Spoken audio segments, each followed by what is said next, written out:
আজকে আমরা half Eder পড়ব। মনে রাখবে, যেই অ্যাডারের মাধ্যমে দুটি বাইনারি বিট যোগ করা যায় এবং ফলাফল হিসেবে সাম এবং ক্যারি পাওয়া যায় তাকেই হাফ অ্যাডার বলে। তোমরা যখন অ্যাডার নিয়ে পড়াশোনা করবে তোমাদেরকে চারটি বিষয় মাথায় রাখতে হবে। এক নাম্বার হচ্ছে ব্লক চিত্র, দুই নাম্বার হচ্ছে ট্রুথ টেবিল বা সত্যক সারণী, তিন নাম্বার হচ্ছে লজিক ফাংশন এবং চার নাম্বার হচ্ছে লজিক সার্কিট। দেখো, এগুলো হচ্ছে হাফ অ্যাডারের ব্লক চিত্র। হাফ অ্যাডারের ব্লক চিত্রতে লক্ষ্য করো তোমরা, ইনপুট দুটি এবং আউটপুট দুটি। ইনপুটের আমরা নাম দিতে পারি, একটির নাম রাখলাম এ, অপরটির নাম রাখলাম বি। তাহলে আউটপুটের নাম হবে এস এবং সি। মনে রাখবে, এস মানে হচ্ছে সাম আর সি মানে হচ্ছে ক্যারি। এই ব্লক চিত্রগুলো লক্ষ্য করো, যদি কখনো তীর চিহ্নের মাধ্যমে ব্লক চিত্রগুলো প্রকাশ করে তখন মনে রাখবা তীর চিহ্ন যদি ভিতরে যায় সেগুলো হচ্ছে ইনপুট, আর তীর চিহ্ন যদি বাহিরের দিকে চলে যায় সেগুলো হচ্ছে আউটপুট।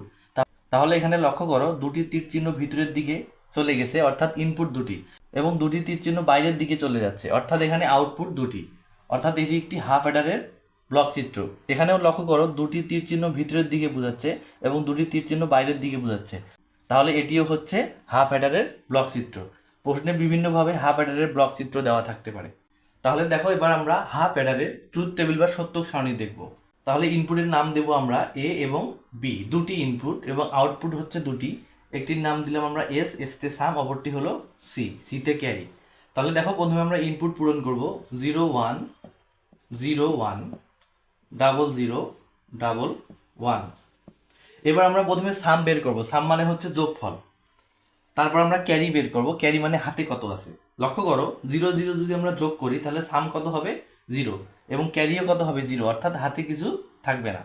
0 এবং 1 যদি আমরা যোগ করি তাহলে সাম হবে 1 অর্থাৎ যোগফল 1, কিন্তু হাতে কি কিছু থাকবে? হাতে কিছু থাকবে না, অর্থাৎ এখানে সি এর মান 0 হবে। 1 0 যদি আমরা যোগ করি তাহলে সাম হবে 1 অর্থাৎ যোগফল 1, কিন্তু হাতে কিছু থাকবে না, অর্থাৎ ক্যারি হবে কত 0। এবার দেখো, 1 1 যদি আমরা যোগ করি, বাইনারিতে যদি আমরা 1 1 যোগ করি তাহলে ফলাফল হয় 1 0। মনে রাখবা, এই যে জিরোটা আছে এটা হচ্ছে সাম এবং এই যে 1 যে আছে এটা হচ্ছে ক্যারি। অর্থাৎ দুটি 1 বাইনারিতে যোগ করলে সাম হয় 0, সাম 0 এবং ক্যারি কত হয়? ক্যারি হয় 1। এবার দেখো, এই ট্রুথ টেবিল থেকে আমরা লজিক ফাংশন নির্ণয় করব। মনে রাখবে, একটি ট্রুথ টেবিলে যতগুলো আউটপুট থাকে ওই ট্রুথ টেবিল থেকে ততগুলো লজিক ফাংশন বের করা যায়। তাহলে আমাদের দুটি লজিক ফাংশন বের হবে, একটি হচ্ছে এস, একটি হচ্ছে সি। তাহলে আমরা প্রথমে এস এর সমীকরণ বা ফাংশন নির্ণয় করব।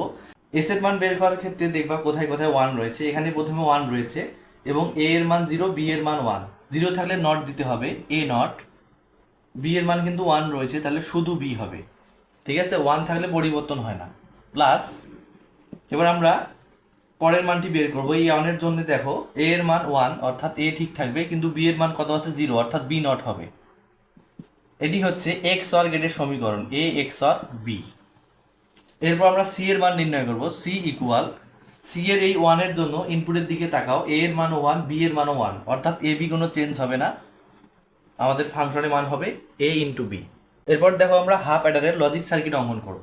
তো হাফ অ্যাডারের লজিক সার্কিট দুইভাবে অঙ্কন করা যায়, একটি হচ্ছে মৌলিক গেট দিয়ে, অপরটি হচ্ছে যৌগিক গেট দিয়ে। আমরা প্রথমে মৌলিক গেট দিয়ে অ্যাড করব। দেখো,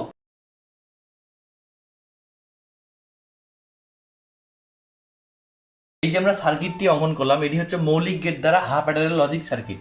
এবার আমরা যৌগিক গেট দ্বারা হাফ অ্যাডারের লজিক সার্কিট অঙ্কন করব। একটু লক্ষ্য করো, আমাদের যে এই ফাংশনটি রয়েছে এটি হচ্ছে আমাদের মৌলিক গেট, কিন্তু নিচে আছে এ এক্স অর বি, এটি হচ্ছে আমাদের যৌগিক গেট। এবার আমরা যৌগিক গেট দিয়ে হাফ অ্যাডারের লজিক সার্কিট অঙ্কন করব। এ বি, তাহলে প্রথমে আমরা দিব A XOR B, A XOR B, এটি হচ্ছে আমাদের এস, এবং পরবর্তীতে রয়েছে এ ইন্টু বি, এটির মান হচ্ছে সি।